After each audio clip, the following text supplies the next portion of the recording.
Hello everyone, welcome to the Children's Classic Library. I'm so excited you joined me for today's story. We're reading The Tale of Mrs Tiggy-winkle by Beatrix Potter. Once upon a time there was a little girl called Lucie, who lived at a farm called Littletown. She was a good little girl, only she was always losing her pocket handkerchiefs. One day little Lucie came into the farmyard crying. Oh, she did cry so! I've lost my pocket hankin. 3 hankins and a penny. Have you seen them, Tabby Kitten? The kitten went on washing her white paws, so Lucie asked a speckled hen, Sally Hennypenny, have you found 3 pocket hankins? But the speckled hen ran into the barn clucking, I go barefoot, barefoot, barefoot. And then Lucie asked Cock Robin sitting on a twig. Cock Robin looked sideways at Lucie with his bright black eye, and he flew over a stile and away. Lucie climbed upon the stile and looked up at the hill behind Littletown, a hill that goes up, up, into the clouds as though it had no top. And a great way up the hillside, she thought, she saw some white things spread upon the grass. Lucie scrambled up the hill as fast as her stout legs would carry her. She ran along a steep pathway up and up until Littletown was right away down below. She could have dropped a pebble down the chimney. Presently she came to a spring, bubbling out from the hillside. Someone had stood a tin can upon a stone to catch the water, but the water was already running over, for the can was no bigger than an egg cup, and where the sand upon the path was wet, there were footmarks of a very small person. Lucie ran on and on. The path ended under a big rock. The grass was short and green, and there were clothes, props cut from bracket stems, with lines of plaited rushes, and a heap of tiny clothespins, but no pocket handkerchiefs.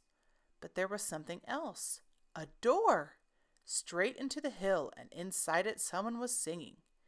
Lily white and clean-o, with little frills between-o, smooth and hot, red rusty spot, never here been seen-o. Lucie knocked once, twice, and interrupted the song. A little frightened voice called out, Who's that? Lucie opened the door, and what do you think there was inside the hill? A nice clean kitchen with a flagged floor and wooden beams, just like any other farm kitchen. Only the ceiling was so low that Lucie's head nearly touched it, and the pots and pans were small, and so was everything there. There was a nice hot singy smell, and at the table with an iron in her hand stood a very stout short person, staring anxiously at Lucie. Her print gown was tucked up, and she was wearing a large apron over her striped petticoat. Her little black nose went sniffle, sniffle, snuffle, and her eyes went twinkle, twinkle, and underneath her cap, where Lucie had yellow curls, that little person had prickles. Who are you? Said Lucie. Have you seen my pocket hankins? The little person made a bob curtsy. Oh, yes, if you please'm, my name is Mrs Tiggy-winkle. Oh, yes, if you please'm, I'm an excellent clear starcher. And she took something out of a clothes basket and spread it on the ironing blanket. What's that thing? Said Lucie. That's not my pocket hankin. Oh, no, if you please'm, that's a little scarlet waistcoat belonging to Cock Robin. And she ironed it and folded it and put it on one side. Then she took something else off a clothes horse. Isn't that my penny? Said Lucie. Oh, no, if you please'm, that's a damask tablecloth belonging to Jenny Wren. Look how it's stained with currant wine. It's very bad to wash, said Mrs Tiggy-winkle. Mrs Tiggy-winkle's nose went sniffle, sniffle, snuffle, and her eyes went twinkle, twinkle, and she fetched another hot iron from the fire. There's one of my pocket hankins, cried Lucie, and there's my penny. Mrs Tiggy-winkle ironed it and goffered it and shook out the frills. Oh, that is lovely, said Lucie. And what are those long yellow things with fingers like gloves? Oh, that's a pair of stockings belonging to Sally Hennypenny.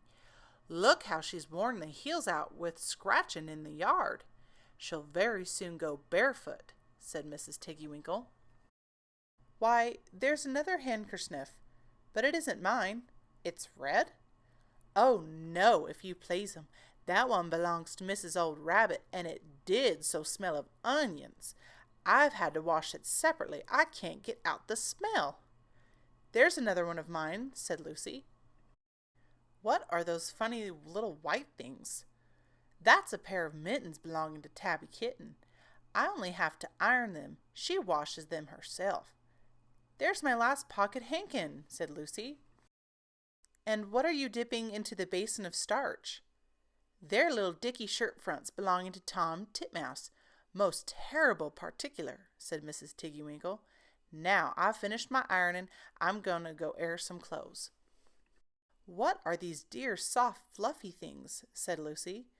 Oh, those are woolly coats belonging to the little lambs at Scalegill. Will their jackets take off? Asked Lucie. Oh, yes, if you please 'em.